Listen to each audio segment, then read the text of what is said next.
There. This is sort of what I call a self-reflection of what I experience over time. And so I'm just going to share part of my early childhood timeline of what I remember.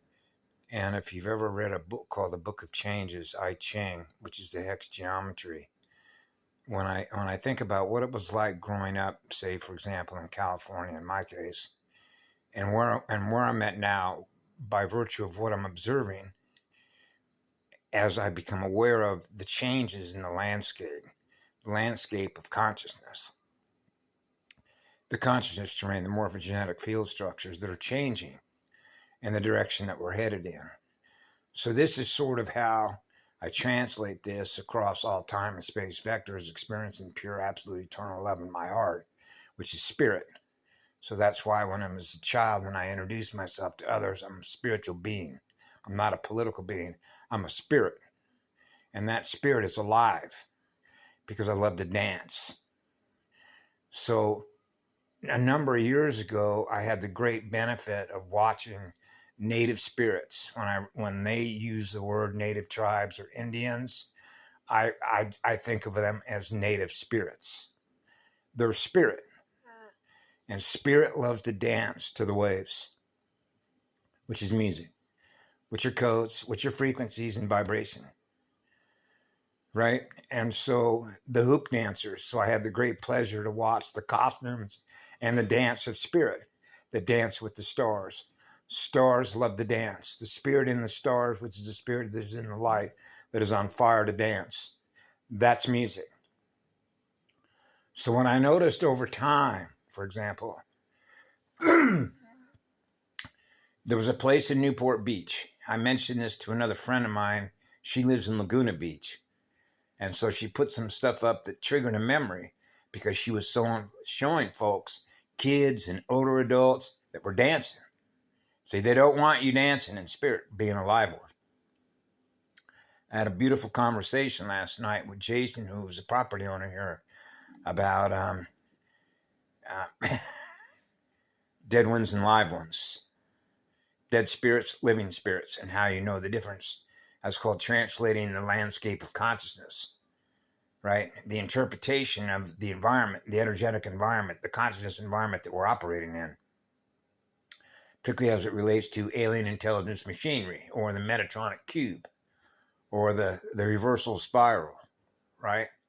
So as a child, I was growing up, things began disappearing off the face of the terrain.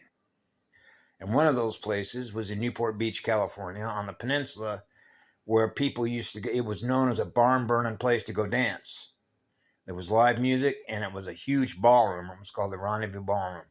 And on Friday nights, that was a hot place to go to. That's why it was called hot, because there was a lot of energy and a lot of spirit that was going in there to dance to music, because music is what unites us as one.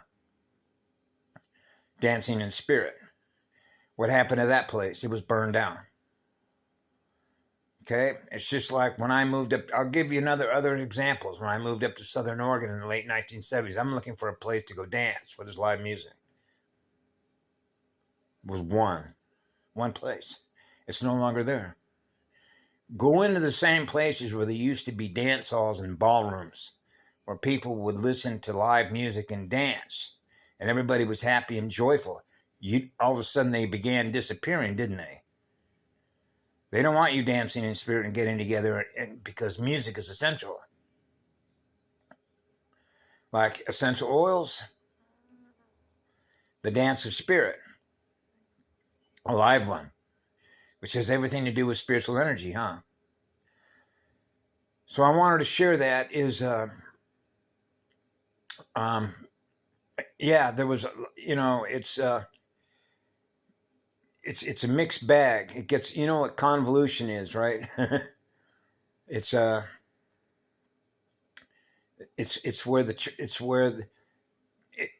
if I read a book, the original teachings of ascension, and then I can pull some information that comes out of that and then throw all my stuff into it, right? And that's convoluted because it means that if I know those particular teachings and I'm familiar with it, and then I have an agenda, And then I include that information in the agenda along with information that I made up. And then you see the information that is the original teachings.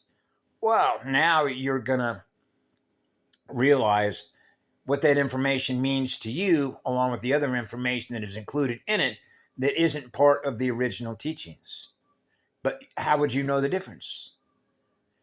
See, so that's where they blend, if you will, some of the truth and some of the other stuff that gets tweaked, like a perversion of nature, which is a perversion of the spiral.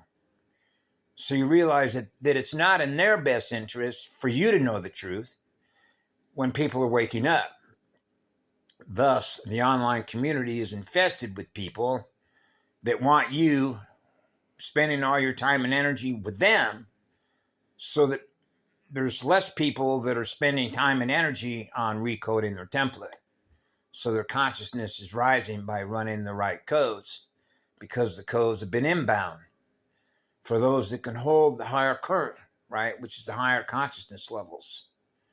And now their antennas are picking up on those frequencies, right? And that should activate those codes that have been lying there that aren't firing, right? Just like what I did, right? Your receptors, your ability to sense. And it's like Jason and I talked about last night. They don't have any feelings anymore. They're gone. It's being numbed. Remember the song by Pink Floyd? I think it was about numbed. They're numb. They don't feel anymore. They don't feel alive anymore. They're not dancing in spirit. They're not experiencing love and joy because their energy is down. It's flat. As a flatliner, right? It's like when I was a child. They're just going through the motions. You know, they just do what it is that they do, whatever it is that they got to do in order to keep a roof over their head and just go through the motions. So they just go through the motions. But the energy itself, when you experience the bands, the frequencies, it's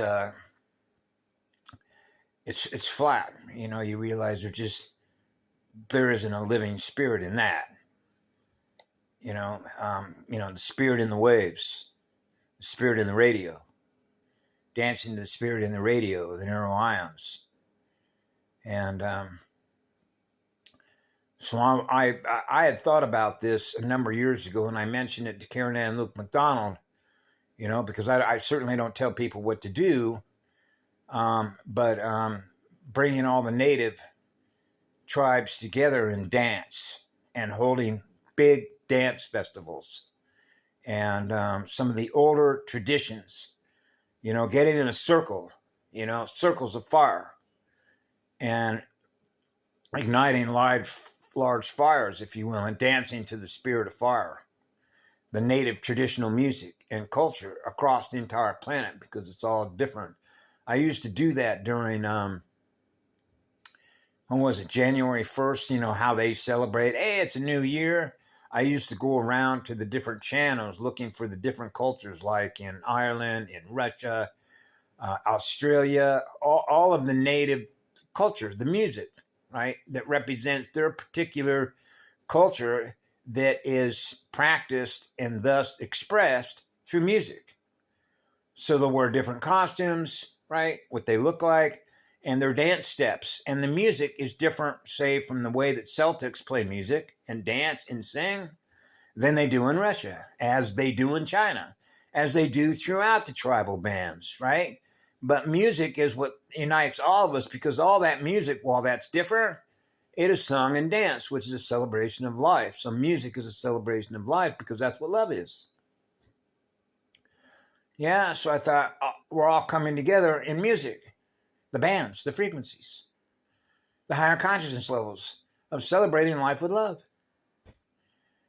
So I imagined that. I manifested that into my future to experience all the native clans and tribes coming together through music and dance. What do you say? What do you think about that? What do you feel about that? Wouldn't that be cool? Have a beautiful day.